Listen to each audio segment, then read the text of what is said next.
Chapter 40.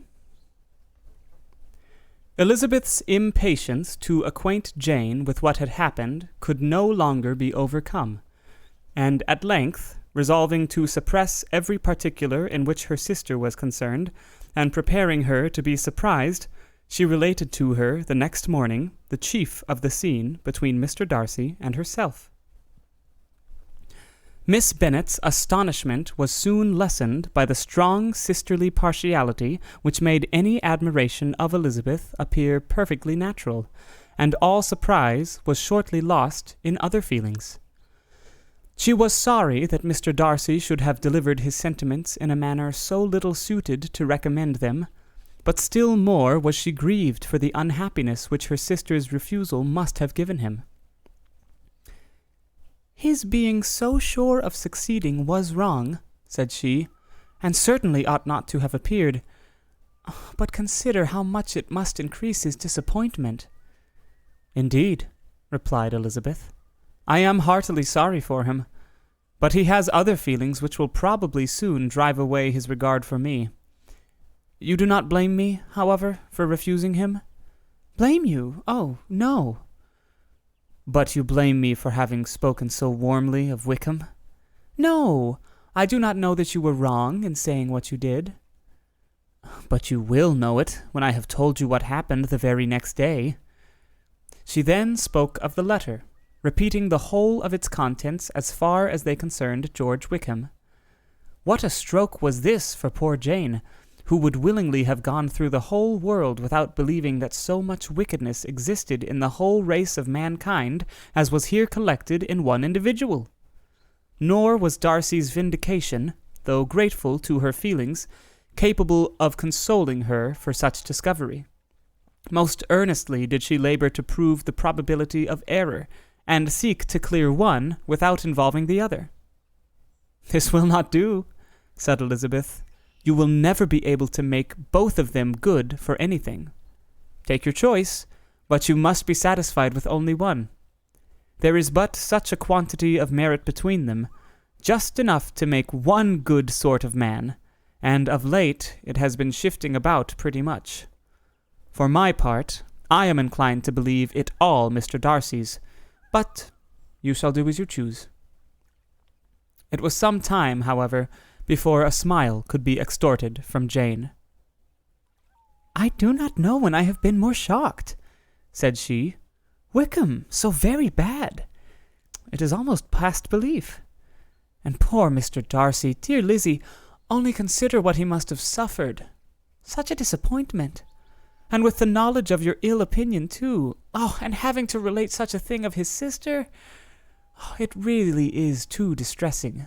I am sure you must feel it so." "Oh, no. My regret and compassion are all done away by seeing you so full of both. I know you will do him such ample justice that I am growing every moment more unconcerned and indifferent. Your profusion makes me saving, and if you lament over him much longer, my heart will be light as a feather." "Poor Wickham! There is such an expression of goodness in his countenance, such an openness and gentleness in his manner." "There certainly was some great mismanagement in the education of those two young men. One has got all goodness, and the other all the appearance of it." "I never thought Mr. Darcy so deficient in the appearance of it as you used to do." "And yet I meant to be uncommonly clever in taking so decided a dislike to him without any reason. Oh, it is such a spur to one's genius, such an opening for wit to have a dislike of that kind. One may be continually abusive without saying anything just, but one cannot be always laughing at a man without now and then stumbling on something witty." "Lizzie, when you first read that letter, I am sure you could not treat the matter as you do now." "Indeed, I could not. I was uncomfortable enough. I was very uncomfortable. I may say unhappy, and with no one to speak to of what I felt, no Jane to comfort me and say that I had not been so very weak and vain and nonsensical as I knew I had. Oh, how I wanted you!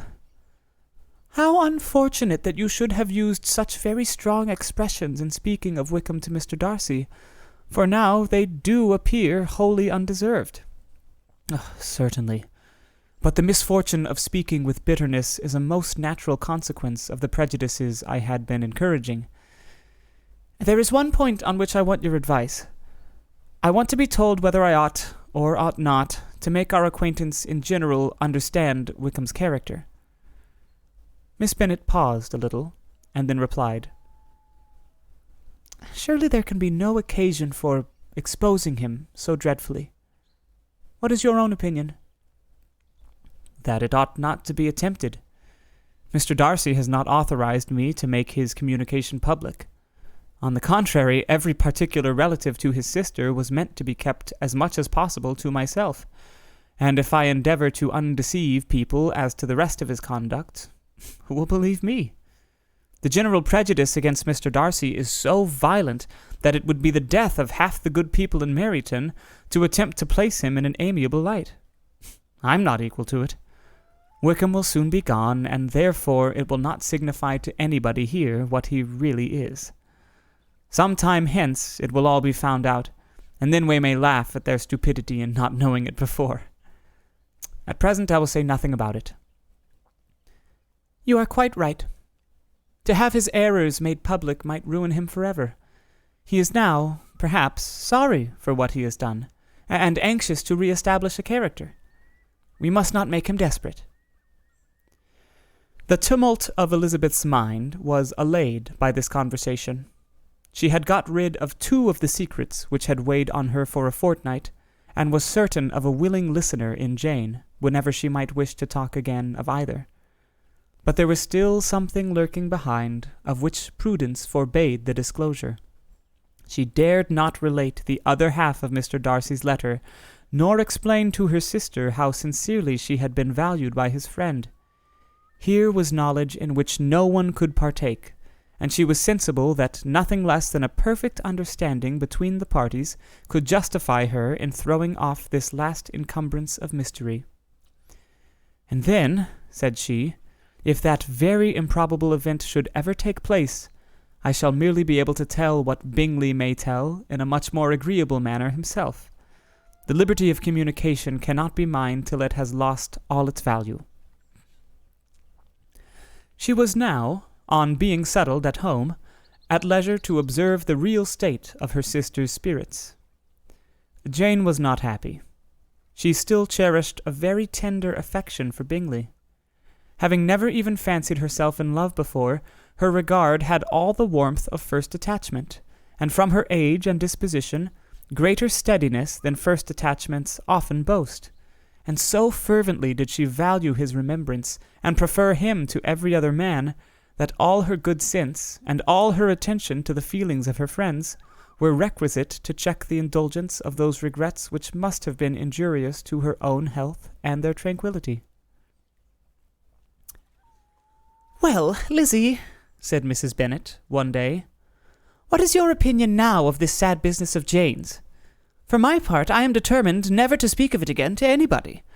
I told my sister Phillips so the other day, but I cannot find out that Jane saw anything of him in London.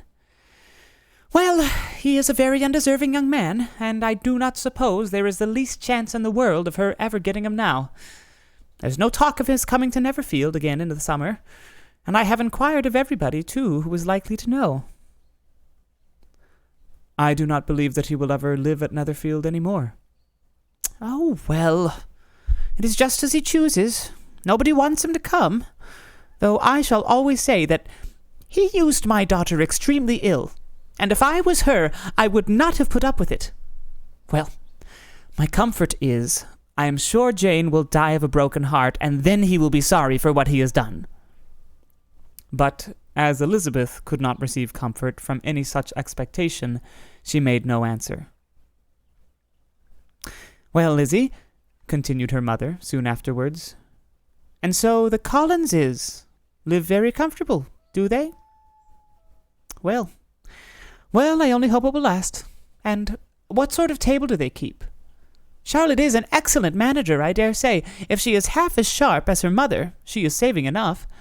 There is nothing extravagant in their housekeeping, I dare say." "No, nothing at all." A great deal of good management, depend upon it. Yes. Yes, they will take care not to outrun their income. They will never be distressed for money. Well, much good may it do them.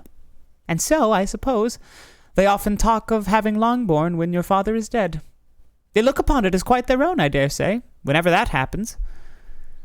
It was a subject which they could not mention before me.